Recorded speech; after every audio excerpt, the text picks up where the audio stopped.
Biso tozali awa lelo mpona koyanula question oyo ba commission ya parlement et posaki biso il y a 4-5 jours. Batunaki biso ndenge nini état de siège eza kotambola na Ituri mpe na Nord Kivu. Toyanolaki ndambo.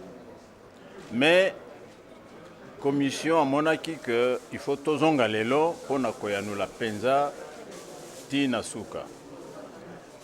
Yango namonaki te pon eyano ezala complète. Il faut ba gouverneur ba oyo bazo sala misala na terrain. Il faut bazala awa. Mokonzi ya mboka mpe andimi baya.